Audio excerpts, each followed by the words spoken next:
wafdi ka socda xisbiga kulmiye ayaa gaaray deegaano hoos yimaada gobolada Togdheer iyo Buuhodle. deegaanada wafdigani socdaalka ku tagan ay kamid ahaayeen Shaaxid, Shashacade, Maxamed Ugaas, Talabuur, Coodanle, Muraayada, Qabri Hulul, Carab Balanbal, Ballacalanle iyo degmada Qorlugud. wafdigan oo hogaaminayay xildhibaan Mubaarak Yuusuf Cilmi Bidhe oo kamid ah gudida kaambeenka xisbiga kulmiye ee gobolka Togdheer ayaa xadhiga ka jaray xafiisyo cusub oo dadka deegaankaasi ay ka furteen deegaanadaas iyagoo bulshada deegaanada ay ku wacyigeliyeen inay codkooda siiyaan xisbiga kulmiye. taageerayaasha ku sugnaa deegaanadaas ayaa sheegay inay cod iyo cududba la garab taagan yihiin xisbiga talada dalka ee kulmiye, waxayna yiraahdeen Shaaxid waxaanu la garab iyo miisaan la taagannahay xisbiga kulmiye. Shaaxid iyo maalintii xisbiga la dhisay waanu taageersanay, xisbiga maantana waa taageersanay, waa xisbiga yagii.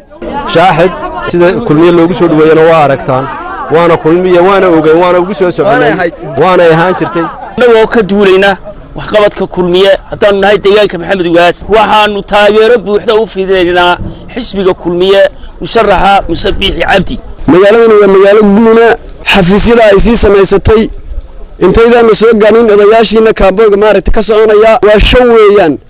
rag iyo dumar dadkayaga caaw halka ku arkaysaan annagu waxaanu taageersanahay kulmiye ayaanu taageersanahay, sidaasaanu annagu heegan idinku nahay. magaalada Talabuureed waa magaalada aad xisbiga looga jecel yahay. waxaan aad u soo dhaweynaa waftiga kulmiye loo yimi. daawladika waa hortu meel kale dimaana tirinay, waanu tirsanay meel kale dimaana tirinay, sidoo baana tirino wadika maanta si waxaan isu muujiyay. dadku waa kulmiye Xisbiga Cabdi waan doorayn ilaa seeraya sidii aan u doorayn.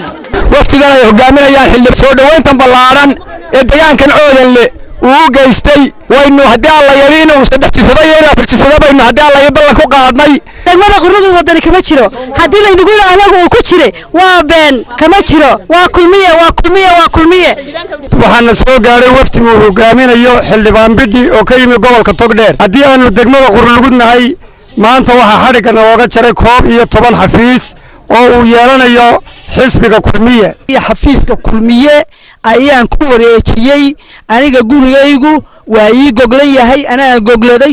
annagu haddaan nahay haweenka Qorlugud oo gurigayaga ay ku nooshahay 500 oo dumar waxaanu ku qalabaysanay danahayaga iyo hawlahayaga. Muuse Biixi kuwii duurka u galay daafacu ku jiray, kuwii roorayay rabaysay roorayuu ku jiray, kunkii dhimanayay kunkii dhaawacmo ku jiray. taasi waa Muuse Biixi, taasi waa kulmiye. inagu haddaynu dadka deegaankan xisbiga dee maanta la yiroo maslixi maayo inana imika hadeerto ballanqaadkeena horeynu u fulin.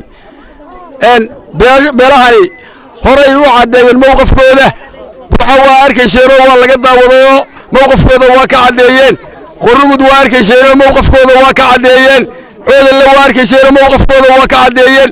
wadaamago waa arkayseen mowqifkooda waa ka cadeeyeen. meel alaala iyo meeshii ay beeshani degto mowqifkooda way cadeeyeen, waxaanay ku ballan qaadeen inay kulmiye yihiin.